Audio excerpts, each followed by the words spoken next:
6시가 되자 밖이 소란스러웠다. 반쯤 잠이 들어있던 혜주는 아침 구보를 하는 군인들의 함성 소리에 잠이 깨었다. 새삼 이곳이 병영이라는 사실이 실감이 났다. 혜주는 방문을 열고 밖으로 나왔다. 나머지 3명은 이미 일어나서 세수를 하고 있었다. 그들도 밤새 긴장감에 잠을 이루지 못했음이 분명했다. 잘 주무셨어요? 혜주는 다가가서 인사를 했다. 네, 혜주 씨도 잘 잤어요? 과장이 태연하게 혜주의 인사를 받았다. 혜주와 그토록 은밀한 대화를 나눈 것이 채 1시간도 되지 않았지만 과장의 얼굴에는 약간의 어색함도 비치지 않았다. 혜주는 과장이 생각보다 무서운 사람이라고 느꼈다. 충성! 뒤에서 입구를 지키고 있던 초병들이 큰 소리로 경례를 붙이는 소리가 들렸다. 누군가 온 모양이었다. 혜주가 뒤를 돌아보자 처음 보는 중사 한 명이 이쪽으로 걸어오고 있었다. 잘들 주무셨습니까? 중사는 웃는 얼굴로 인사를 하며 일행의 옆으로 와서 섰다. 대대장님께서 기다리고 계십니다. 함께 아침 식사를 하자시더군요. 그래서 제가 모시러 왔습니다. 그래요? 잠깐만 기다려줘요. 곧 준비를 하고 나올 테니까. 과장이 방으로 들어갔다. 우리도 옷 좀 걸치고 나오겠소. 러닝셔츠 차림의 부검팀장이 그렇게 말하고는 보건부 관리와 함께 방으로 들어갔다. 혜주는 수도가에서 세수를 했다.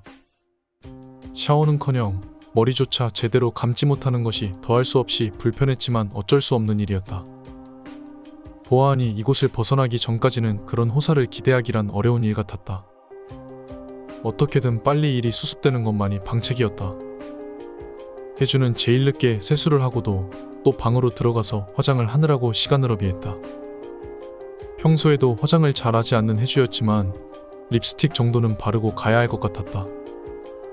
혜주가 대충 차비를 마치고 방에서 나오자 나머지 일행이 마당에서 기다리고 있었다. 중사를 따라 조금만 걸어 내려가자 지난밤에 보았던 대대장의 막사가 보였다. 혜주 일행은 막사 안으로 들어갔다. 막사 안에는 테이블 위에 이미 5인분의 식사가 마련되어 있었다. 어서 와서 앉으시오. 대대장은 일행에게 자리를 권하고는 자신도 의자 하나에 앉았다. 간밤에 얼마 자지도 못했겠군요. 네, 중령께서는 간밤에 잘 주무셨습니까? 과장이 대대장에게 공손하게 답했다. 어제의 모습과는 사뭇 달라 보였다. 이런 작전 상황에서야 어디 편하게 보내는 밤이 있겠소. 하지만 이런 일이야 워낙 익숙하니까. 대대장은 은근히 과시하듯 말을 받았다. 그리고는 일행과 식사를 시작하면서 주저리 말을 늘어놓기 시작했다. 메뉴가 한 가지뿐이라도 이해하시오. 이런 야전에서는 늘 밥이 이 모양이니까. 이렇게 5이서 함께 아침을 먹는 것만 해도 큰 행운 아니겠소. 오늘 아침이야 이렇게 모두 한자리에 모여서 밥을 먹지만 내일 아침이면 준비해야 할 식사가 4인분 혹은 3인분이 될런지도 모르는 일이지. 아니지. 당장 오늘 오후에라도 그럴 가능성이 있지. 안 그렇소? 지난번 1차 팀이 왔을 때도 처음에는 이랬지만 하루하루 지날수록 취사병만 일하기가 쉬워졌지. 붉은 손에 지금은 손가락이 5이지만 이 손가락은 순식간에 썩어져 나간단 말이야. 아무 조짐도 없이 순식간에 쓰러져 버리지. 대대장은 마치 이 공포를 즐기고 있는 듯 보이기도 했다.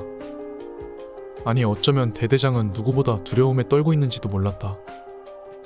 첫 번 파견된 붉은 손이 모두 사망했다면 대대장도 희생자가 되지 말라는 보장이 없으니 혜주는 대대장의 허세가 그런 공포를 이기기 위한 자기 최면일지도 모른다는 생각을 했다.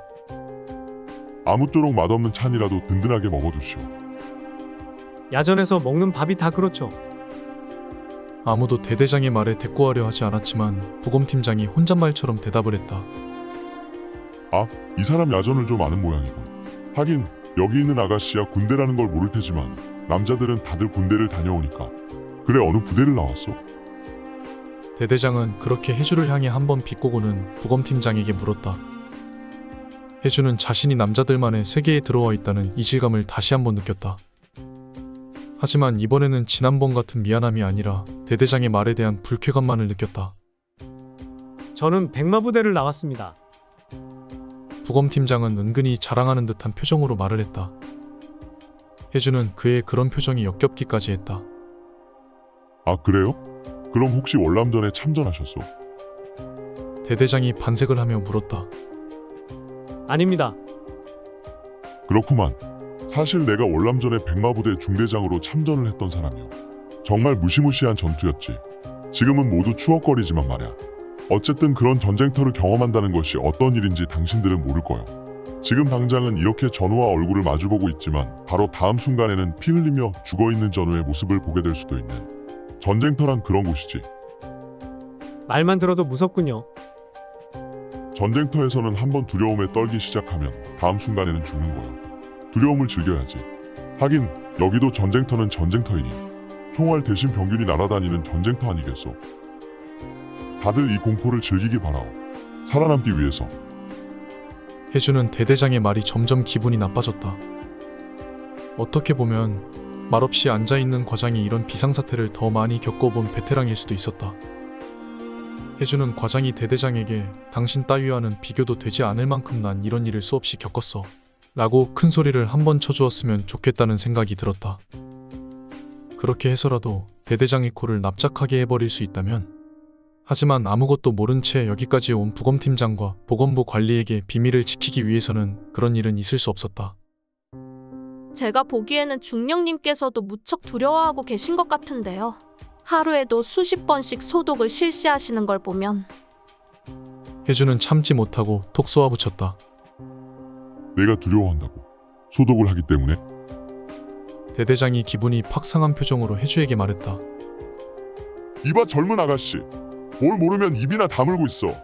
내가 시신소각과 수시소독을 명령하지 않았다면 피해가 이 정도에 끝났을 것 같나? 내 조치가 아니었다면 아마 아가씨도 벌써 이 세상 사람이 아닐걸? 이 병에 사람이 죽어 넘어지는 꼴을 아직 눈으로 못 봐서 그래. 아무런 징후도 보이지 않다가 순식간에 죽어 넘어지는 그 꼴을. 아마 이 병이 내 구역을 벗어나 확산되기 시작하면 강원도부터 시작해서 여기 이한반도 전체가 시체로 넘쳐날걸? 아직 전염병이라는 증거는 없어요. 해주는 지지 않고 대꾸했다. 새벽에 아랫마을에도 희생자가 한 명 나왔어. 당신들이 피곤할까봐 깨우진 않았지만 덕분에 내 관할 구역은 2배로 늘었지. 조만간 아랫마을 주민들도 하나둘씩 죽어 넘어질 거야. 얼마 있지 않아 내 관할 구역은 3배, 4배로 늘어날 테지. 그 전에 당신들이 뭔가 대책을 세워주어야 하오. 그 부분에 관해서 해야 할 말이 있습니다. 내내 입을 다물고 있던 과장이 나섰다. 사태의 원인조차 파악되지 않은 시점에서 무조건 시체를 소각한다는 게 난 좀 꺼림칙합니다. 어쩔 수 없어. 달리 방도가 마련되지 않는 한은 지금의 체제를 유지할 거요. 다른 최선의 방도를 당신들이 제안하지 않는다면 내가 생각하는 최선대로 내 구역을 관할할 거요. 당신 생각은 어때요? 과장은 보건부 관리 쪽을 향해 물었다. 모든 전염병에 관련한 비상사태에서 여러 가지 수습책을 마련하는데 일가견이 있는 사람이라고 하니 뭔가 생각해 둔 바가 있을 법도 했다. 글쎄, 저도 아직까지 뭐라고 할 말은 없습니다. 희생자의 거주지를 한번 살펴보고 싶은데요. 뭔가 단서를 찾을 수도 있지 않겠습니까? 희생자의 집도 모두 소각한 건 아니겠죠? 과장이 농담처럼 대대장에게 물었다. 아, 그거 말이요? 첫 희생자의 집만 빼놓고는 모두 소각해버렸어. 첫 번째 팀이 나머지도 다 조사해봤지만 아무런 단서도 찾지 못했어. 대대장의 말에 과장은 다시 한번 기가 찬 표정을 지었지만 아무런 대꾸도 하지 않았다. 이제는 대대장의 처리 방식에 이 일을 제기할 의욕조차 사라져 버렸으리라. 어쨌든 하나라도 남아있다니 다행이군요. 어서 그곳으로 이동하도록 하지요. 보건부 관리가 숟가락을 내려놓으며 말했다. 해주를 비롯한 나머지도 모두 숟가락을 놓고 일어섰다. 일어나는 일행을 향해 대대장이 또다시 말을 던졌다. 아, 정오에 서울과의 화상회의가 있을 예정이니 얼른 끝내야 할 거예요. 일행이 첫 희생자의 집에 도착한 것은 대대장의 막사에서 차를 타고 30분쯤 산길을 달렸을 때였다. 어제와 다름없이 중간중간 소독이 행해졌고 이제는 다들 거의 익숙해져 버렸다. 여기입니다. 상병이 차를 세웠다. 어제 새벽까지 해주 일행을 태우고 다녀서 그런지 상병의 얼굴에도 피곤이 묻어나왔다. 해주는 이틀 밤을 꼬박 세운 자신의 처지를 생각하면서 상병에게 연민을 느꼈다. 외진 곳에 위치한 첫 희생자의 집은 주위에 겹겹이 바리게이트가 둘러쳐져 있었다. 보초를 서고 있는 군인들도 모두 화생방 보호복을 착용하고 있었다.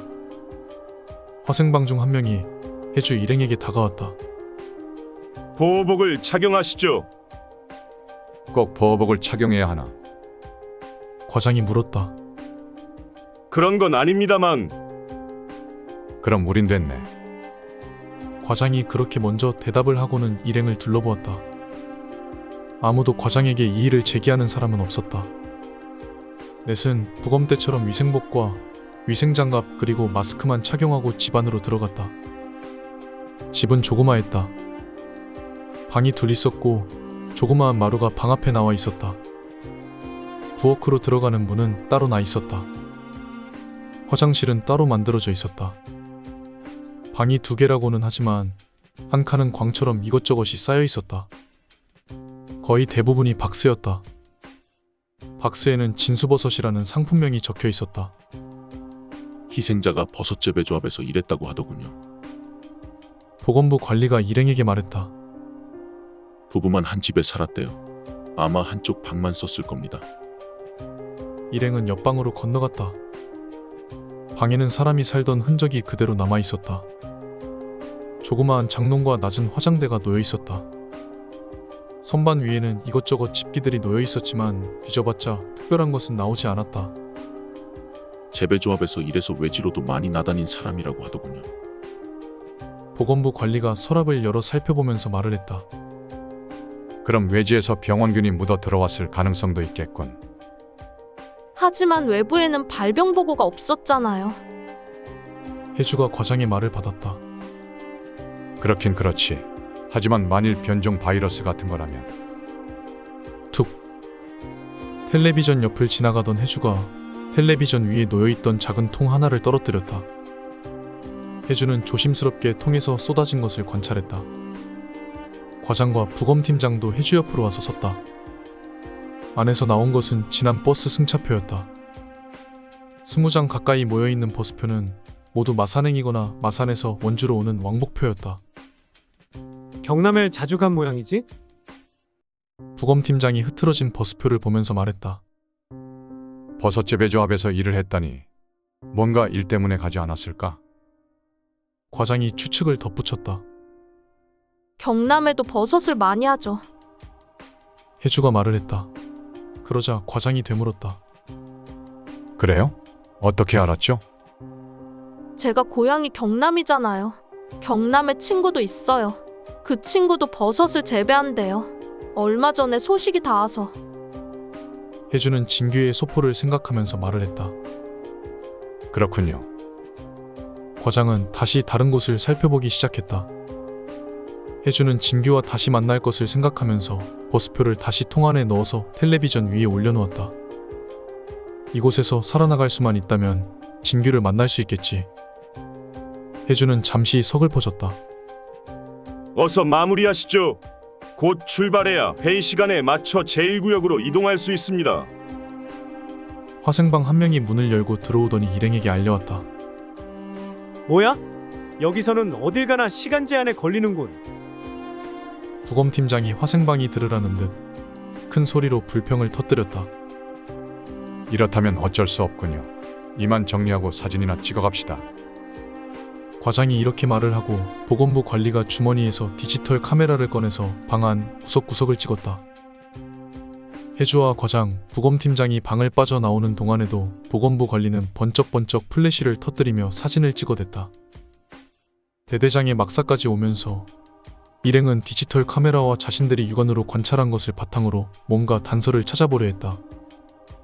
하지만 결론은 역시 알 수 없다였다. 난감한 표정으로 소독연기만 수차례 맡으면서 갔던 길을 되돌아 대대장의 막사로 돌아온 것은 정확히 정오였다. 일행은 서둘러 대대장의 막사 안으로 들어갔다. 자, 빨리들 앉아요. 회의가 지금 시작되니까. 대대장은 일행을 기다리고 있었다.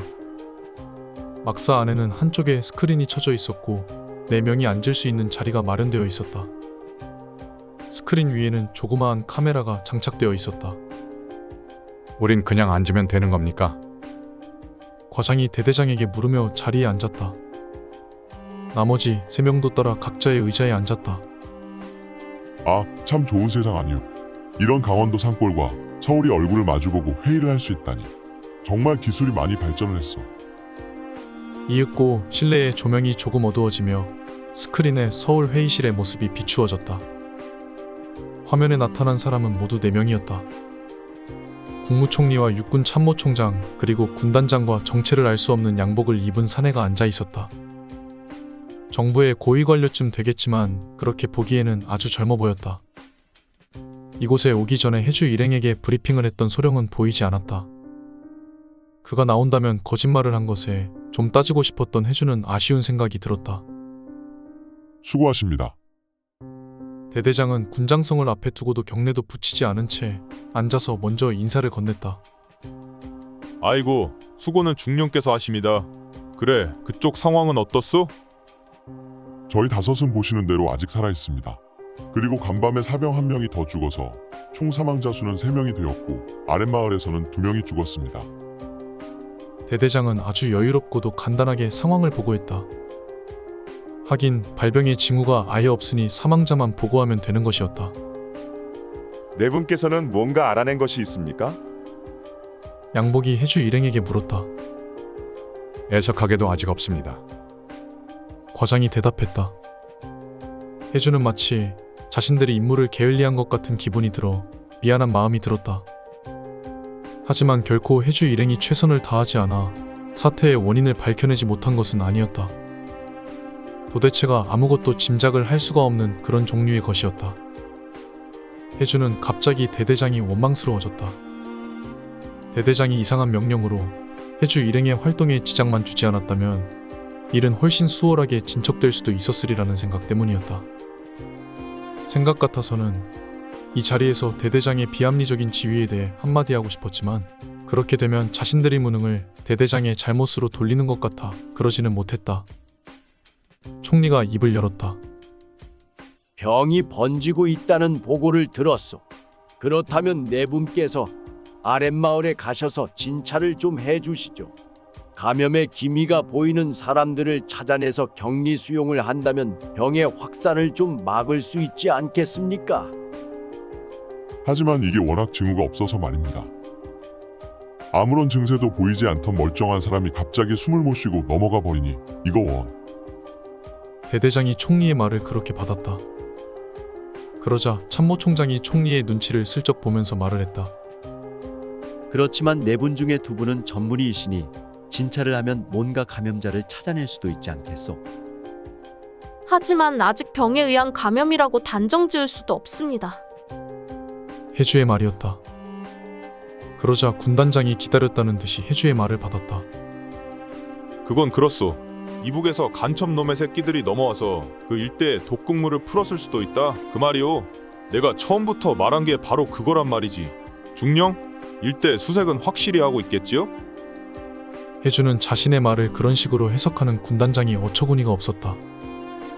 어쨌든 대대장은 군단장의 물음에 웃으며 대답을 했다. 그건 염려 마십시오. 철저하게 수색하고 있습니다. 그치만 간첩이 이때도 어디 살아있겠습니까? 제가 푼 독에 벌써 죽었을 겁니다. 하여튼 앉아 계신 여러분의 어깨가 무겁습니다. 사태를 조기에 수습하느냐 그렇지 못하느냐에 따라서 나라가 망하느냐 살아남느냐가 결정되는 겁니다. 총리가 비장한 표정으로 마무리 말을 했다. 이런 비밀스러운 일을 국무총리의 직접적인 지휘하에 이루어진다는 사실이 해주에게는 놀랍기도 했다. 총리의 옆에 앉아있던 양복이 총리의 말에 덧붙였다. 하여튼 사태가 성공적으로 수습되고 나면 차후의 보상은 어떤 식으로든 이루어질 것입니다. 보상이 문제겠어? 구군이 걸린 문제인데 안 그렇소? 대대장이 나머지 4명을 돌아보며 말했다. 양복은 대대장의 대답에 만족스러운 듯 일행을 둘러보았다. 그리고는 말을 이었다. 그럼 회의는 이만 끝내기로 하지요. 차후 경과가 있을 때 다시 회의를 소집하겠습니다. 다시 한번 말씀드리지만 뭔가 진척이 있을 때는 언제든지 바로 회의 소집을 요구해 주십시오. 저희는 24시간 대기하고 있겠습니다. 다시 한번 알려드립니다만 이것은 국가 비상사태입니다. 보고에 한시도 지체함이 있어서는 안 됩니다. 걱정 마시오. 대대장이 별 걱정을 다 한다는 듯 양복을 쳐다보면서 대답했다. 그럼 양복이 간단한 인사말을 하자 스크린이 꺼졌다. 그리고 막사 내에 불이 들어왔다. 대대장은 한숨을 크게 한 번 내쉬었다. 내심 그도 회의 내내 긴장하고 있었음이 틀림없었다. 대대장은 4명을 둘러보며 입을 열었다. 자, 그럼 여러분들이 해야 할 일이 또 생겼군요. 아랫마을로 가서 환자를 보셔야지요. 그치만 보고에는 어떠한 징후도 없다면서. 과장이 자신 없는 듯 말꼬리를 흘렸다. 까짓 거 위에서 시키면 시키는 대로 해야지 별거 있겠어. 숨만 조금 헐떡거리는 놈 있으면 보고해요. 바로 격리시켜버리면 되니까. 일행은 난감한 표정으로 과장과 대대장을 번갈아 쳐다보았다. 아랫마을에 도착해서 진료를 한 것은 결국 과장과 해주뿐이었다. 둘만이 전문해요. 폐에 관해서 전문가이기 때문이었다. 물론 부검팀장도 간단한 의학 지식이 있기는 했지만 그는 어디까지나 법의학과였다. 의대를 졸업하고 의사고시에 낙방한 후 과학수사연구소에 특채로 들어가서 거의 불모에 가까웠던 우리나라의 과학수사를 반석 위에 올려놓은 인물이었다. 그 과정에서 부검의가 되기는 했지만 이제 와서 진료를 하기에는 그쪽 길로 너무 굳어져 버렸다. 아랫마을에 조그마한 마을 회관에 진료실을 마련했다. 진료실이라고 해봤자 해주와 과장이 앉을 책상 2개와 온도계, 청진기, 혈압 측정기 따위의 간단한 의료기구가 전부였다. 해주와 과장이 조금 간격을 두고 책상을 놓고 앉고 마을 사람들은 2줄로 서서 모두 진료를 받았다. 마을 사람들은 모두 강제로 진료를 받는 중이었다. 그들은 아직 그들에게 어떠한 일이 일어난 것인지도 잘 모르고 있는 것 같았다. 그저 군인들이 와서 무료 검진을 받으라고 하는 통에 귀찮은 몸을 일으켜서 이곳 마을 회관까지 나온 것이었다. 해주는 이미 5-6명을 진료해 보았지만 다들 아무 이상이 없었다. 오히려 깨끗한 환경에서 생활하는 순박한 사람들이어서 그런지 건강하게만 보였다. 다음 분. 파마머리를 한 아주머니 다음으로 해주의 앞에 앉은 이는 나이가 지긋한 할아버지였다. 할아버지 윗도리 좀 올려보시겠어요? 할아버지는 바지에서 윗도리를 뽑아 가슴께까지 걷어올렸다. 해주는 할아버지의 가슴에 청진기를 들이댔다. 별 이상한 징후는 느껴지지 않았다. 해주는 청진기를 떼며 할아버지에게 물었다. 할아버지 어디 편찮으신 데 없어요? 아픈데? 없어. 숨이 가쁘다거나 그런 거 없고요? 없어. 우리야 늘 산길 다니는 사람들인데 숨쉬는 게 불편하면 어찌 사누? 아무 이상도 없어. 우리 가족들도 다 아무 이상도 없어. 윗집 박씨하고 저 아래 나주댁이 죽고 이리 군인들이 들어와 자꾸 사람들을 소집하는디 여기 아픈 사람 아무도 없어. 물 좋고 공기 좋은데 사는 사람들 아픈 데가 어디 있겠어? 네, 그렇게 보이네요. 할아버지 어디 아프시면 바로 말씀하셔야 해요. 아셨죠? 아, 그럼? 할아버지는 윗도리를 추스리고는 일어났다. 그때였다. 잠시 전 해주에게서 진료를 받고 누구를 기다리는지 저 뒤에 서 있던 아주머니의 거친 숨소리가 들렸다. 아주머니? 해주가 아주머니를 불렀지만 아주머니는 얼굴이 파래지며 그 자리에 쓰러졌다. 해주와 과장은 동시에 자리를 박차고 일어나서 아주머니 쪽으로 달려갔다. 아주머니, 정신 차리세요. 과장이 쓰러진 아주머니를 붙잡고 흔들었다. 하지만 아주머니는 눈을 까뒤집고 이미 경련까지 일으키고 있었다. 사람들은 놀란 표정으로 쓰러진 아주머니 주위로 몰려들었다. 위생병! 해주가 밖에 있는 군인들을 불렀다. 뭔가 응급조치가 필요하다고 생각한 것이었다. 달려오는 군인들의 군화 소리가 문 쪽에서 들렸다. 군인 2명이 들어오더니 모여있는 사람들을 해치고 해주와 과장이 아주머니 주위에 앉아있는 모습을 보았다. 군인 1명이 소리쳤다. 여기 봉쇄! 그리고는 무전기를 들고 뭐라고 이야기를 하기 시작했다. 화생방 요원들 투입해. 그리고 나머지는 전원 소독 처리 후 철수. 응급조치가 필요해요. 구급차로 옮겨야 된다고요. 혜주가 군인을 보면서 소리쳤다. 그러나 군인들은 듣지도 않고 밖으로 나가버렸다. 이봐요. 사람이 죽어간다고요. 혜주는 거의 울 듯한 표정으로 소리쳤다. 하지만 대답은 없었다. 대답 대신 갑자기 화생방 복장을 한 군인이 호스를 들고 들이닥쳤다. 그리고는 다짜고짜 마을회관 안으로 흰 소독 연기를 내뿜기 시작했다. 삽시간에 눈앞이 하얗게 변하면서 아무것도 보이지 않았다. 그렇게 되자 사람들이 모두 비명을 지르기 시작했다. 아무것도 보이지 않았지만 나는 아수라장이 되었다. 사람들이 제각각 비명을 지르며 출구 쪽으로 달아나기 시작한 것이었다. 혜주와 과장 쪽으로 달려오다 걸려 넘어지는 사람도 있었다. 출구 쪽에서 군인들의 목소리가 들려왔다. 나오지 마. 모두 안으로 들어가. 나오지 말라고. 군인들이 입구를 봉쇄한 모양이었다. 하지만 사람들은 모두 비명을 지르기에 바빴다. 그리고 입구가 막히자 온통 하얀 공간 속에서 서로 밀리고 밀치는 모양이었다. 경고한다. 나오는 차는 사살하겠다. 군인의 경고 후 한 차례 발사되었다. 순간 장내가 조용해졌다. 다시 한번 경고한다. 나오는 차는 사살하겠다. 이곳은 작전구역이다. 조용해진 마을 사람들 위로 군인의 섬뜩한 경고가 울려 퍼졌다. 마을 사람들은 비명을 지르는 대신 두려움으로 가득 차서 수군거리기 시작했다. 서서히 연기가 거쳤다.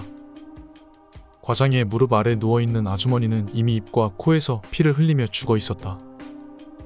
혜주와 과장은 망연한 표정으로 아주머니를 쳐다보고 있었다. 그야말로 손 써볼 시간도 없이 차갑게 죽어버린 것이었다.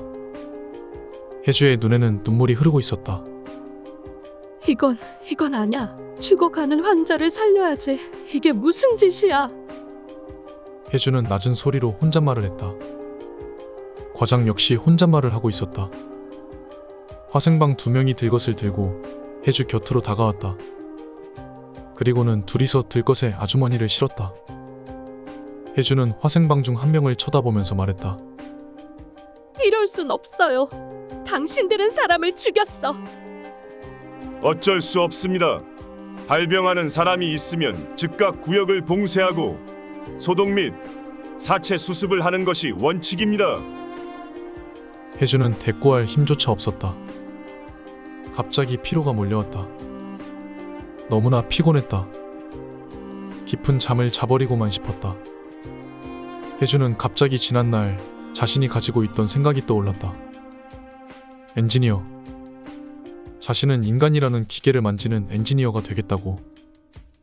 그런 혜주에게 인간의 생명이 이토록 소중히 여겨진 적은 없었다. 의과대학에 들어가고 의사가 되면서 습관처럼 죽어가는 환자와 그들이 흘리는 피를 보면서 언제나 어쩔 수 없는 일일 뿐이라고 치부했던 그녀였다. 혜주는 부끄러움이 몰려옴을 느꼈다. 혜주는 흐르는 눈물을 멈출 수가 없었다. 화생방은 아주머니의 시신을 그대로 들것에 실어서 나가버렸다. 주민들은 잔뜩 겁을 먹은 표정으로 혜주와 과장 그리고 군인들을 쳐다보고 있었다. 혜주와 과장은 몸을 일으켰다. 그리고는 입구 쪽으로 사람들을 밀치고 나아갔다. 입구에서는 군인 여럿이 사람들이 나오지 못하도록 통제하고 있었다. 혜주와 과장은 주민들을 뒤로하고 입구를 빠져나왔다. 혜주는 뒤를 돌아보았다. 순박한 산골 사람들의 잔뜩 겁을 집어먹은 눈망울이 혜주와 과장을 공포와 부러움이 뒤섞인 표정으로 쳐다보고 있었다. 이 사람들은 어떻게 되는 건가요? 혜주는 옆에 서있던 군인에게 물었다. 모두 복윤자로 처리됩니다. 그리고 여기 이곳에 격리될 겁니다. 혜주는 미안함에 몸이 떨렸다. 아주머니가 그렇게 죽은 것도 여기 이렇게 아무것도 모르는 사람들이 격리된 것도 모두 자신이 무능하기 때문에 그런 것만 같았다. 과장도 혜주와 같은 생각을 하고 있는지 주민들 쪽을 쳐다보지 못했다. 숙소 쪽으로 되돌아가는 차 안이었다. 평소처럼 몇 번이나 소독을 하면서 차는 꽤 먼 길을 올라갔다. 바로 인전마을이라고 해도 산길로 꽤나 떨어져 있는 까닭이었다. 혜주씨. 과장이 낮은 소리로 혜주를 불렀다. 네, 과장님. 선뜻 나를 믿고 따라와 준 거 고마워요. 혹시 다음에 기회가 없을지 몰라 미리 말해두는 거요.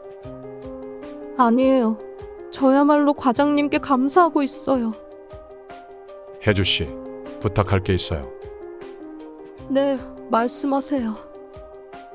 만일 내가 죽거든 혜주 씨가 책임지고 내 시신을 부검해요.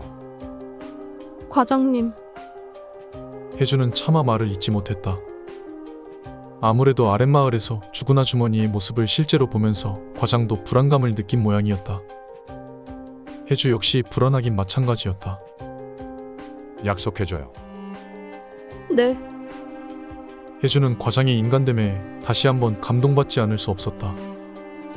그리고 그 순간 허준에게 자신의 해부를 맡긴 스승 유이태가 생각이 났다. 혜주에게 과장은 이미 유이태와 같은 존재였다. 과장님, 혹시 다음에 기회가 없을지도 몰라서 드리는 말씀이에요. 말해요. 과장님, 진심으로 존경합니다. 과장님을 모시게 된 건 제 생애 최고의 행운이에요. 나도 혜주 씨를 만난 걸 행운이라고 생각하고 있어. 그리고 차가 다시 한번 멈췄다. 차 안으로 흰 연기가 가득 찼다. 덕분에 혜주와 과장은 눈물을 흘리는 서로의 모습을 보지 못했다. 숙소에 도착하자 각자의 옷과 과장이 부탁한 전자 현미경이 도착해 있었다. 혜주와 과장은 옷도 갈아입지 않은 채로 현미경에 매달렸다. 부검팀장과 보건부 관리는 지쳤는지 숙소에 들어가자마자 잠들어 버렸다. 조직 검사를 이렇게 몰래 해야만 하다니 어처구니가 없군요. 아까부터 현미경만 뚫어지게 보고 있는 과장의 뒤에서 혜주가 말을 건넸다. 그러게 말이오. 과장은 현미경에서 눈을 떼지 않고 말을 했다. 방부 처리를 하지 않았더니 조직이 많이 상해버렸어요.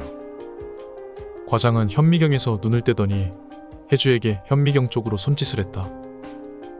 혜주 씨도 한번 봐요. 혜주는 현미경을 들여다보았다. 조직이 많이 부패하기도 했지만 잔뜩 곰팡이 같은 것이 피어 있었다. 이래 가지고서는 알아보기가 힘들겠어요. 그런데 혜주 씨, 조직을 한번 자세히 봐요. 일반 곰팡이가 아니오. 네, 폐조직 자체가 섬유화가 일어나기도 하고 위에 곰팡이도 더 씌워져서 알아보기가 힘들지만 그냥 곰팡이 치고는 구조가 독특하네요. 아무래도 조직을 가져오는 동안 다른 포자가 스며든 모양이에요. 여기가 버섯 재배를 하던 곳이라 그런지. 혹시 시체를 소각하는 곳이 버섯저 장소라고 하지 않았어요? 그랬던 것 같군요. 그렇다면 포자가 연기에 많이 날려다닐 수도 있겠군요. 네, 그게 세포에 달라붙은 모양이에요. 다음번 희생자가 나와서 다시 부검을 하게 되면 폐조직을 좀 더 잘 보관해 와야겠어요. 중간에 이물질이 묻지 않게. 네, 혜주는 계속 현미경을 들여다보았다. 폐조직에 이물질이 묻은 것도 다 대대장의 잘못인 것만 같았다. 그가 버섯저 장소를 시체 소각장으로 사용하지만 않았어도 조직에 이렇게 많은 이물질이 묻지는 않았을 것이었다. 혜주는 어느샌가 일행의 임무에 진척이 없는 것은 모두 대대장의 잘못 때문이라는 생각에 빠져 있었다. 혹시 탄저균 같은 종류의 테러는 아닐까요? 혜주가 물었다. 그렇다면 이토록 급속도로 감염 지역이 확산되지는 않을까요? 난 개인적으로 변종 바이러스에 의한 감염이라고 판단하고 있어요. 그렇군요. 하지만 전 아직 아무것도 판단할 수가 없을 것 같아요. 어쩌면 신경계에 감염이 온 것인지도 모르는 일이고요. 모든 가능성을 열어두는 수밖에. 과장은 낙담한 표정이 역력했다. 혜주 역시 풀이 죽기는 마찬가지였다. 전자 현미경이 도착하면 일말의 실마리를 잡을 수 있을 것이라는 기대가 무너져버린 까닭이었다. 어떻게든 새로운 폐조직을 입수해야만 했다. 그러자면 또 한 명의 희생자가 필요할 터였다. 과연 다음번 희생자는 누가 될까? 날이 밝자 질문의 대답은 명확해졌다. 아침 공기의 쌀쌀함을 느끼면서 혜주는 방문을 나왔다. 너무 지쳐서 옷을 그대로 입고 자는 바람에 아직 어제 입은 옷을 그대로 입고 있는 혜주였다. 수도가에서는 보건부 관리와 부검팀장이 세수를 하고 있었다. 과장은 보이지 않았다. 과장님! 혜주는 과장의 방문을 노크했다. 아무 소리도 들리지 않았다. 과장님, 아직 안 일어나셨어요? 혜주는 다시 한번 두드렸지만 역시 아무 소리도 없었다. 혜주는 본능적으로 불길한 예감을 느꼈다. 혜주는 문을 부실 듯 세게 두드렸다. 과장님! 과장을 부르는 혜주의 눈에서 눈물이 흘렀다. 보건부 관리와 부검팀장이 혜주에게로 다가왔다. 그들도 이미 사태를 짐작한 표정이었다. 보건부 관리는 혜주의 팔을 잡고 혜주를 말렸다. 혜주 씨, 진정해요. 사람을 부를게요. 과장님, 안 돼요. 과장님! 혜주는 보건부 관리의 팔을 뿌리치며 문을 두드렸다. 부검팀장은 길 입구를 지키고 있던 보초에게 달려가 사실을 알렸다. 보초 둘은 부검팀장을 따라 과장의 방 쪽으로 걸어왔다. 보초 한 명이 검은 군화발로 과장의 방문을 걷어차자 문이 벌컥 열렸다. 과장은 하얀 얼굴로 바닥에 쓰러져 있었다. 그리고 그의 입과 코에서는 검은 피가 흘러내려 있었다. 과장님! 혜주는 보건부 관리에게 팔이 잡힌 채로 몸부림치며 울었다. 어제 저녁까지만 해도 함께 현미경을 들여다보며 의논을 했던 과장이 이렇게 일행 중 첫 희생자가 되어버리다니. 혜주는 머릿속에 아무것도 떠오르지 않았다. 소독팀 파견 바란다. 보초 중 한 명이 무전기를 들고서 그렇게 무전을 날렸다. 나머지 분들은 물러나 주십시오. 나머지 한 명은 혜주 일행을 뒤로 밀어냈다. 혜주는 보건부 관리와 부검팀장에 의해 억지로 끌려 마당까지 내려왔다. 이윽고 화생방 복장을 한 군인 5명이 뛰어 올라왔다. 그중 한 명은 들것을 가지고 올라왔고 다른 한 명은 이동용 소독기구를 메고 왔다. 그들은 혜주를 지나 방 안으로 들어갔다.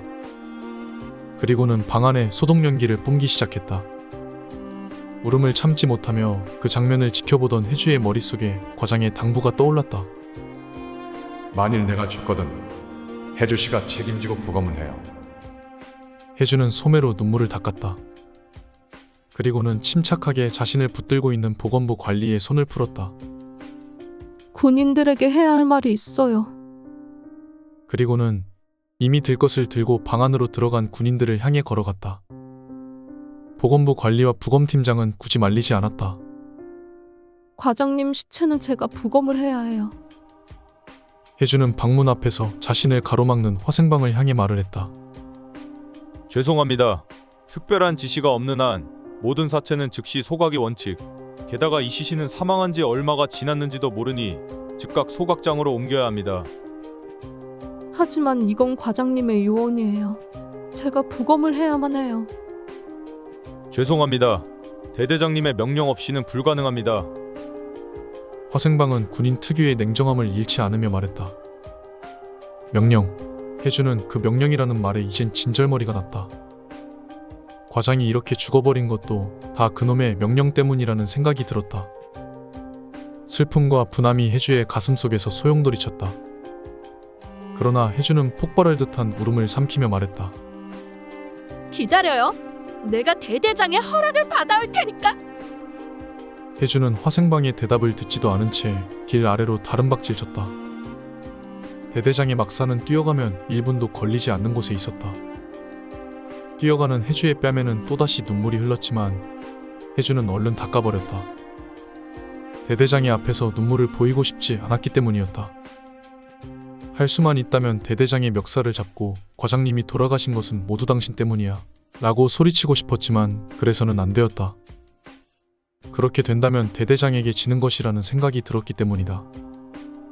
대대장을 이기려면 대대장보다 더 냉철해야만 했다. 대대장의 막사 앞에는 어제와는 다른 사병 하나가 보초를 서고 있었다. 혜주는 서 있는 그를 아랑곳하지 않고 막사 안으로 뛰어들어가려고 했다. 하지만 그의 팔이 혜주를 막아섰다. 무슨 일이십니까? 그는 강한 팔 힘으로 혜주를 밀어내듯 막아서며 물었다. 대대장님께 드릴 말씀이 있어요. 급한 일이에요. 혜주는 흥분을 가라앉히며 말했다. 최대한 냉철한 척한다고는 했지만 목소리가 떨리는 것은 어쩔 수 없었다. 기다리십시오. 사병은 달갑지 않은 표정으로 혜주를 쳐다보고는 몸을 돌려 막사 안으로 들어섰다. 충성! 대대장님 붉은 손 5. 사병이 말을 끝내기도 전에 혜주는 벌컥 안으로 들어섰다. 1초도 지체하기가 싫었다. 중령님 드릴 말씀이 있어요. 과장님께서 돌아가셨어요. 대대장은 기분 이상한 표정으로 혜주를 쳐다보았다. 사병은 막무가내로 들이닥친 혜주를 난감한 표정으로 쳐다보고 있었다. 알고 있어. 방금 무전을 들었어. 그래서 어쨌다는 거요?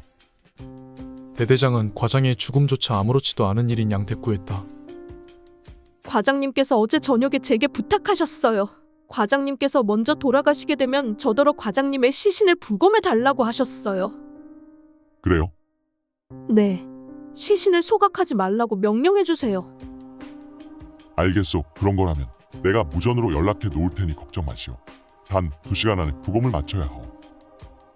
알겠어요. 그럼. 혜주는 출구 쪽으로 몸을 돌렸다. 혜주가 막사를 빠져나가려는 순간 등 뒤에서 대대장의 목소리가 들렸다. 잠깐! 네? 혜주는 고개를 돌려 대대장을 쳐다보았다. 이봐, 젊은 아가씨. 여자라 군대를 다녀오질 않아서 그런지 아직 군대에 대해서 잘 모르는 것 같은데 말이야. 군대에는 절차와 규율이라는 게 있는 법이요. 내 숙소에 들어올 일이 있으면 먼저 보초를 거쳐야 하는 거요. 알겠소? 네. 알겠습니다. 혜주는 대대장의 말투가 못마땅했지만 그저 공손히 대답을 했다. 지금은 한시라도 빨리 과장의 시신을 수습하는 것이 우선이었다. 내가 들어오라고 할 때 들어오는 거고 내가 나가라고 할 때 나가는 거요. 알겠소? 네. 그럼 가보시오. 네, 그럼 이만. 혜주는 몸을 돌려 막사를 빠져나왔다. 사병은 잔뜩 화가 난 표정을 서 있었다. 혜주는 미안한 마음이 들었다. 미안해요. 마음대로 들어가서.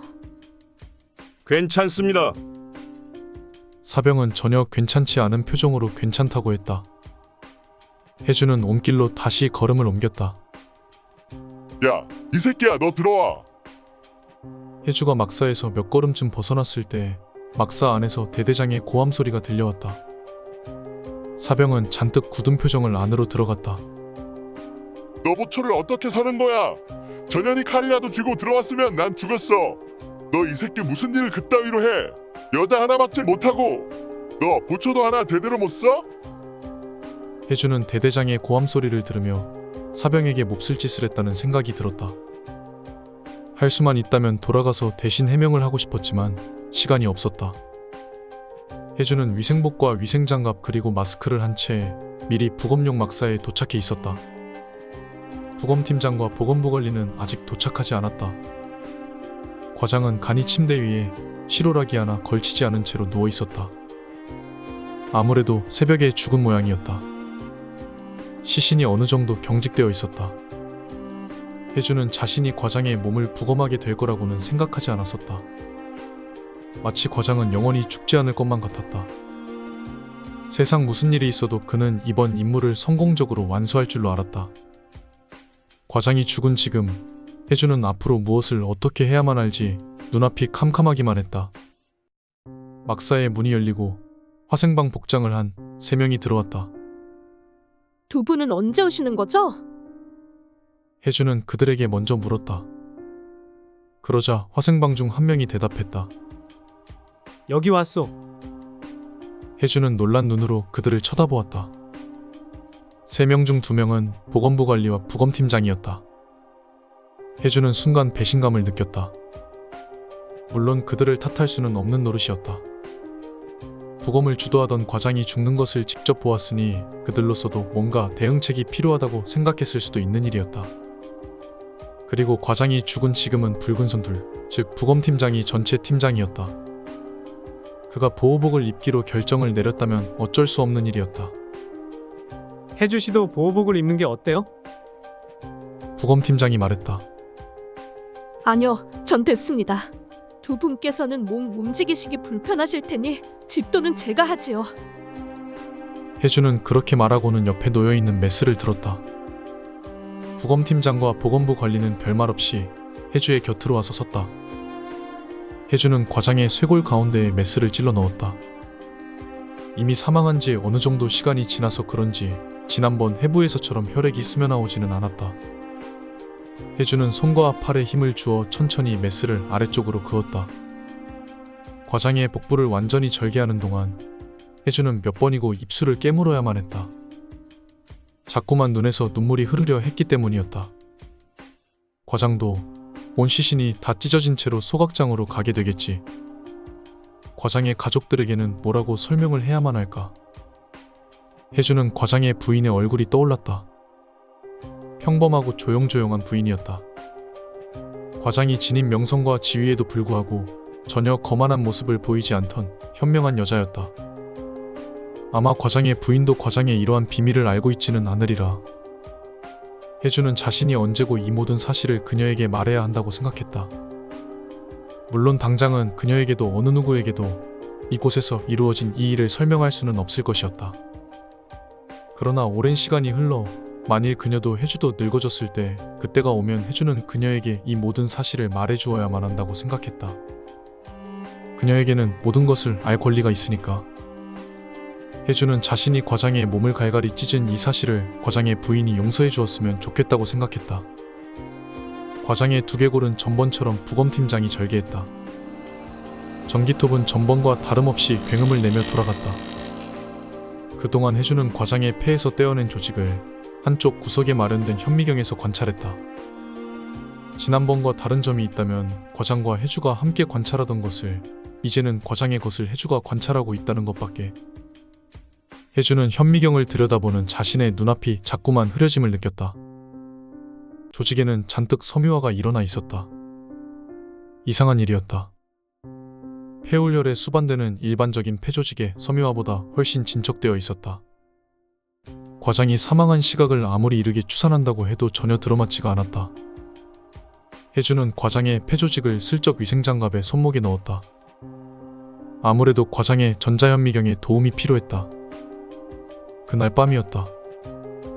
혜주는 아까부터 전자현미경을 뚫어져라 쳐다보고 있었다. 혜주의 옆에는 부검팀장이 서 있었다. 과장의 죽음 이후에 전의 숙소는 폐쇄되었다. 그리고 혜주 일행은 모두 뿔뿔이 흩어져 숙소를 잡게 되었다. 과장의 전자현미경은 자연스레 혜주의 차지가 되었다. 부검팀장도 보건부 관리도 그것을 가져가려 하진 않았기 때문이었다. 숙소가 서로 떨어진 곳으로 재조정됨에 따라 밤에 서로가 서로의 숙소에 가는 것이 용이하지는 않게 되었지만 혜주는 의논할 일이 있다는 핑계로 억지로 부검팀장을 자신의 방으로 불렀다. 과장이 죽은 마당에 이제 팀장은 부검팀장이었고 그렇다면 그와 상의하는 것이 나쁘지는 않을 것 같았기 때문이었다. 사실 혜주 혼자서는 무엇을 어떻게 해야 할지 난감한 이유도 있었다. 도저히 알 수가 없어요.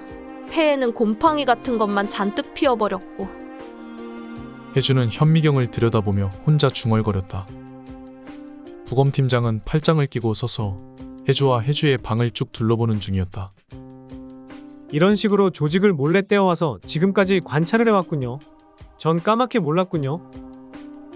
어쩔 수가 없었어요. 그 놈의 대대장의 명령 때문에 조직을 따로 보관할 수가 없으니까. 혜주는 현미경에서 눈을 뗐다. 그리고는 부검팀장에게 현미경을 가리키며 말했다. 한번 보세요. 그래요. 한번 봅시다. 부검팀장은 약간 머뭇거리며 현미경 쪽으로 몸을 기울였다. 죽은 과장의 유품이라 꺼림칙한 모양이었다. 그는 현미경에 얼굴이 닿지 않게 약간 거리를 두고 현미경을 들여다보았다. 조직에 이물질이 묻어버린 모양인데요? 처음엔 그렇게 생각했어요. 하지만 아까 부검실에서 조직을 막 떼어냈을 때도 상태가 비슷했어요. 도대체 왜 이런 건지 알 수가 없어요. 부검팀장은 현미경에서 눈을 뗐다. 원인이 뭘까요? 공기로 전염되는 걸까요? 아니면 신체 접촉? 혜주가 부검팀장의 의견을 물었다. 글쎄요. 나도 잘 모르겠소. 아무것도 종잡을 수가 없군요. 아랫마을에서는 벌써 2명의 희생자가 더 발생했대요.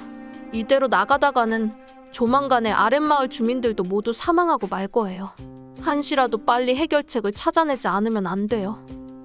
나도 잘 알고 있어요.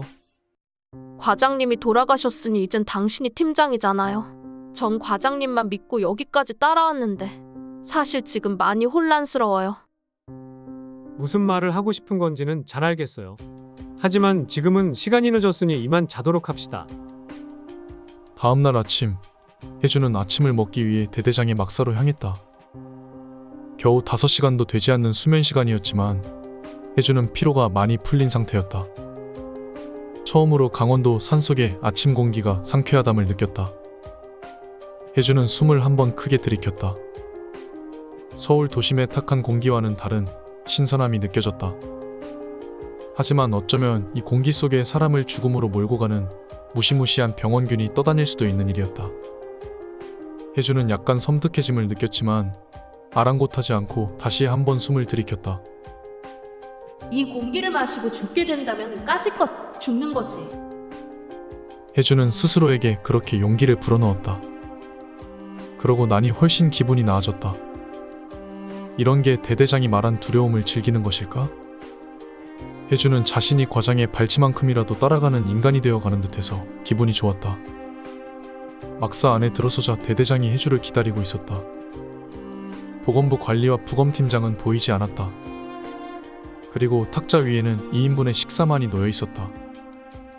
혜주는 본능적으로 뭔가 이상함을 눈치챘다. 그러나 일단은 태연이 의자에 앉았다. 잘 주무셨어? 대대장이 먼저 혜주에게 말을 건넸다. 네, 대대장님도 물론 잘 주무셨겠죠? 그런데 왜 2인분뿐이죠? 그야 뻔하잖소. 대대장은 아무렇지 않은 표정으로 대답했다. 그렇다면 간밤에 두 분 다 돌아가셨단 말인가요? 혜주는 가슴속에서 울컥 올라오는 절망감을 삭히며 물었다. 이렇게 혼자가 되다니.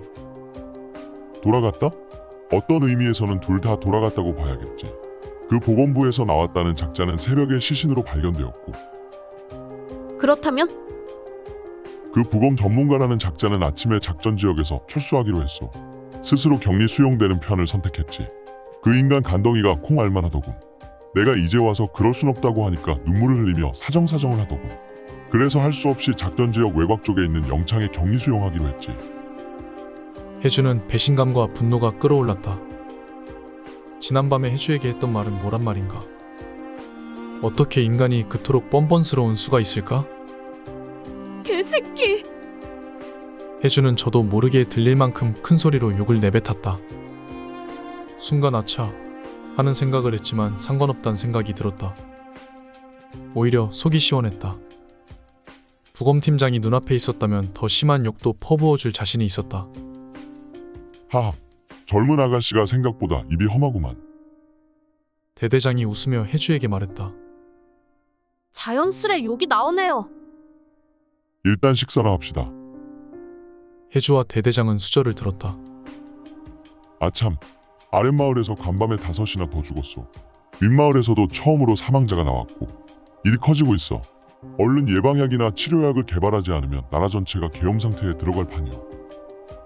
대대장은 걱정스러운 표정으로 말했다. 혜주는 쌓인 말을 해야겠다고 결론 내렸다. 죄송한 말이지만 중령님식으로 계속하다가는 결코 원인을 찾을 수 없어요. 더 자세한 부검과 더 자세한 연구가 필요해요. 대대장은 몹시 기분이 나쁜 표정으로 대꾸했다. 지금 내가 잘못하고 있다는 거요? 이봐 아가씨, 내가 내린 즉각 소각 명령과 수시 소독 명령이 없었으면 우리 부대 사병들은 벌써 전원 사망이요. 물론 나도 아가씨도 벌써 죽었겠지. 어쨌든 오늘 화상회의에서 전 제 의견을 말할 겁니다. 이젠 제가 팀장이니까요. 혜주는 지지 않고 대꾸했다. 소용없을 거요. 설사 내 방식이 틀렸다 한들 누가 나를 대신해서 이 일을 떠맡겠소. 저기 서울에 앉아있는 작자들은 아가씨보다도 간이 작은 자들이요. 전염병이 전국으로 확산되면 아마 죄다 다들 외국으로 도망쳐버릴걸? 대대장은 여유로운 표정으로 대꾸했다. 혜주는 그의 말이 맞을지도 모른다고 생각했다. 아무도 믿을 수 없는 판이었다. 어쩌면 혜주는 자신이 이 수렁에서 영원히 헤어나지 못할지도 모른다는 생각이 들었다. 자신이 죽는 날에나 벗어날 수 있을까? 그러나 혜주는 여기서 포기할 수는 없다는 생각이 들었다. 대대장을 굴복시킬 수 없다면 그를 자신의 편으로 만드는 수밖에 없었다. 그럼 중령님께서 허락을 해주세요. 그럴 수 없어. 왜냐면 내가 하고 있는 조치가 가장 최선이니까. 어떻게 그걸 확신하시죠? 혜주는 자신이 대대장을 설득시킬 수 있을지도 모른다는 생각을 했다. 경험으로 알 수 있지. 내가 월남에 있을 때 부대에 알 수 없는 괴질이 돌아서 하루에 2-3명씩 죽어 자빠졌어. 내가 그때 중대장이었는데 대대장 놈이 어쩔 줄 몰라 하길래 내가 명령을 내렸지. 시체를 다 소각하고 발병에 낌새라도 보이는 놈은 모두 죽이라고. 내 손으로 내 부하 5놈을 죽였어. 덕분에 500명이 목숨을 건졌지. 대대장은 도끼 어린 눈으로 말을 했다. 혜주는 그의 말에 소름이 돋았다. 그의 말이 사실이든 거짓이든 대대장이 무서운 사람이라는 점에는 변함이 없었다. 혜주는 사람의 목숨을 파리 목숨처럼 말하는 대대장의 말투가 재수가 없었다. 이건 그냥 괴질이 아니에요. 그리고 희생자는 군인이 아니고요. 사람 죽는 걸 아무것도 아닌 것처럼 말씀하지 마세요. 대대장은 혜주를 똑바로 쳐다보았다. 그가 분노하고 있음이 느껴졌다. 혜주는 지지 않고 똑바로 쳐다보았다. 먼저 흥분하는 쪽이 지는 것이다. 내 부하도 50명이 죽었어. 너 같은 계집애가 눈앞에서 부하가 죽어가는 심정을 알아? 사람이 죽어 자빠지는 데는 너보다 내가 더 가슴이 아파. 그렇지만 전장에서는 한순간에 감상의 전체가 죽는 수가 있어. 무슨 말인지 알겠어? 대대장은 참지 못하고 소리를 버럭 지르고 말았다. 혜주는 그대로 대대장을 쳐다보았다. 뭐라고 할 말도 없었지만 화가 잔뜩 난 지금의 대대장에게 무슨 말을 한들 곧이 듣지 않을 것 같았다. 예상했던 대로 대대장은 스스로 화를 가라앉혔다. 그의 붉어진 뺨이 다시 원래의 색을 찾았다. 미안하오. 내가 많이 심했어. 화가 났다면 용서하시오. 그러나 혜주는 그의 사과를 곱게 받아들일 생각이 없었다. 더 비꼬아줄 작정이었다. 화가 나도 어쩔 수 없죠. 여기 지휘관은 중령님이니까요. 저 같은 게 화를 낼 수나 있나요? 내 방식이 마음에 들지 않는다면 작전에서 빠지시오. 지금 당장이라도 그렇게 해줄 테니까. 혜주씨가 빠진다면 본부에서는 새로운 붉은 손들을 파견할 테지. 대대장의 냉정한 말이었다. 혜주는 오기가 솟아올랐다. 아니요. 절대 그런 일은 없을 거예요. 절대로. 절대 물러나지 않는다. 혜주는 속으로 다짐했다. 그리고도 이틀이 지났다. 아랫마을 사람들의 반 이상이 죽었다. 그리고 윗마을에도 이미 사람들이 서너 명 더 죽어나갔다. 그러는 사이 혜주가 할 수 있는 것은 아무것도 없었다. 혜주는 윗마을과 아랫마을을 번갈아 다니며 사람들의 상태를 살폈지만 병의 징후는 찾을 수 없었다. 멀쩡하던 사람들이 마법에라도 걸린 듯 숨을 멈추고 죽어나갔으며 혜주는 태어나서 처음으로 사람이 죽어나간다는 것이 그토록 공포스러운 것임을 느꼈다. 그러던 중 스스로 격리를 택했던 부검팀장이 죽었다는 소식이 들려왔다. 대대장은 아침 식사 자리에서 유쾌한 듯이 그 소식을 전했고 혜주는 한편으론 속 후련함을 느꼈지만 다른 한편으로는 그러한 생각을 하는 자신이 서글퍼졌다. 그리고 오늘 낮에는 지금껏 혜주를 이리저리 차로 이동시켜주던 상병이 점심을 먹다가 죽었다는 소식이 들려왔다.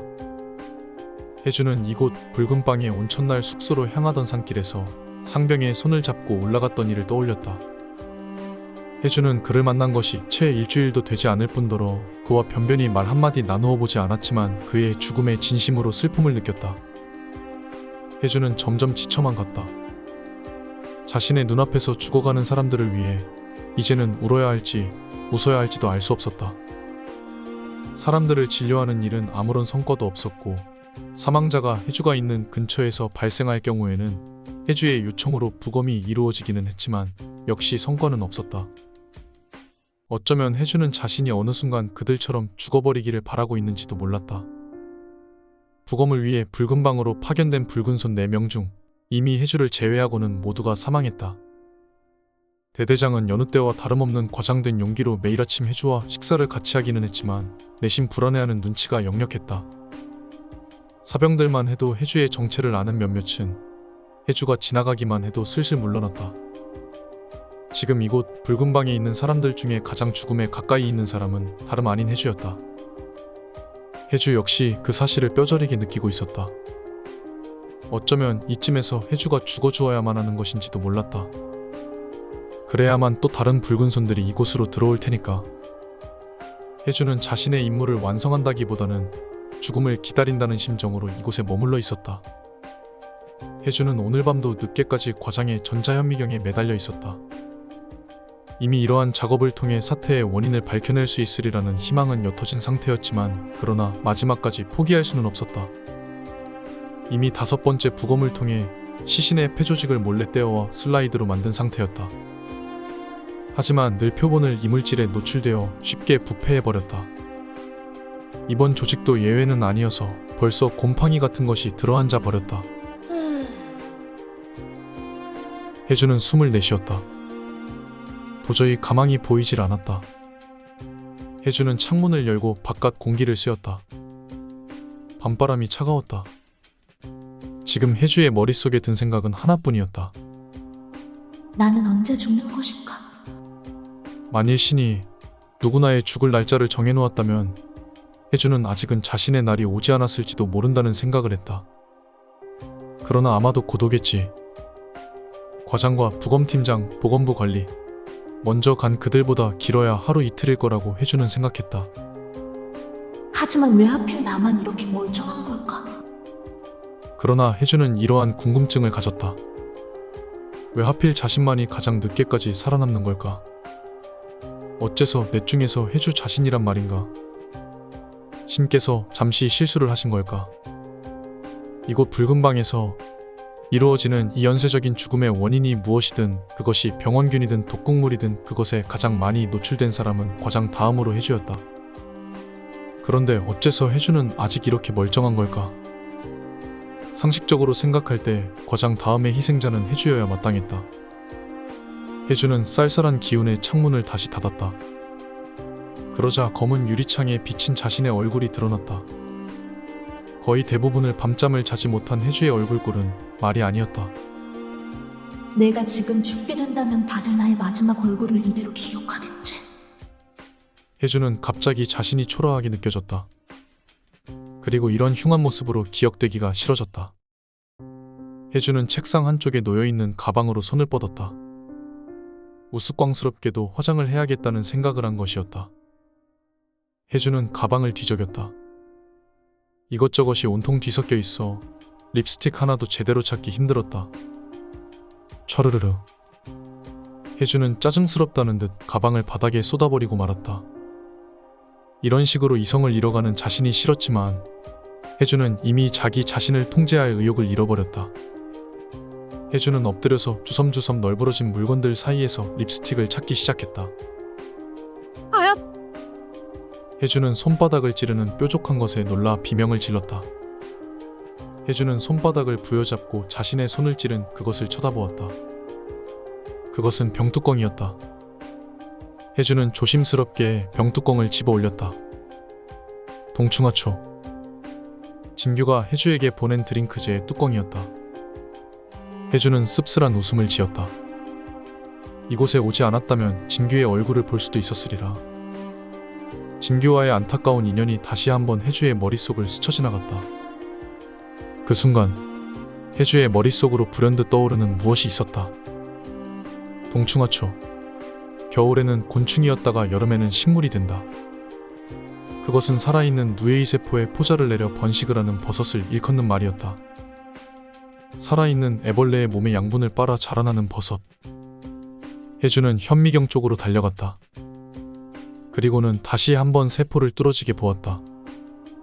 만일 이것이 외부에서 들어온 포자 때문에 부패한 것이 아니라 원래부터 폐세포 속에 자리 잡고 있던 포자가 번식을 하는 것이라면 해주는 자신이 결정적인 단서를 잡았음을 직감적으로 느꼈다.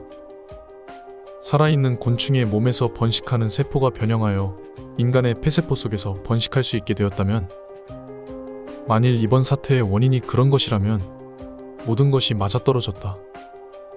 지금까지 추출한 모든 폐조직은 급속도로 섬유화를 이루어갔고 그것은 자연적인 현상이 아니었다. 게다가 만일 혜주가 지금껏 혼자 살아남을 수 있었던 것이 진규가 보낸 그 드링크제의 약효 때문이라면, 그렇다면 이미 치료약은 존재하는 셈이었다. 여기 있는 모든 사람들을 살릴 수도 있다. 혜주는 번쩍 정신이 들었다. 진규를 찾아가야 해. 진규가 개발한 그 약물의 자세한 정보만 알 수 있다면 해결은 이미 보인 셈이었다. 남은 일은 상부에 보고를 해서 진규가 개발한 그 약품을 대량으로 보급하는 것이었다. 그러나 다시 혜주의 머릿속에는 반론이 떠올랐다. 만일 내 추측이 틀린 것이라면? 그렇게 된다면 문제였다. 혜주가 이곳을 나가서 진규를 만날 수 없으므로 틀림없이 본부 측에서는 진규를 억지로 이곳 붉은 방으로 끌고 올 것이었다. 그렇게 되었을 경우 만일 혜주의 추측대로 진규의 신약이 해독제가 될 수 없다면 이번에는 진규의 목숨이 위험해지는 것이었다. 혜주는 고민했다. 과연 진규를 이 위험 속으로 빠뜨려도 되는 것인지, 어떻게 몰래 이곳을 빠져나갈 수 있는 방법이 있으면 좋으련만. 하지만 오래 고민할 시간도 없었다. 1분 1초에 몇 명이 더 죽어나갈지도 모르는 상황이었다. 혜주는 대대장과 단판을 짓기로 했다. 그리고 당장 대대장의 막사로 향했다.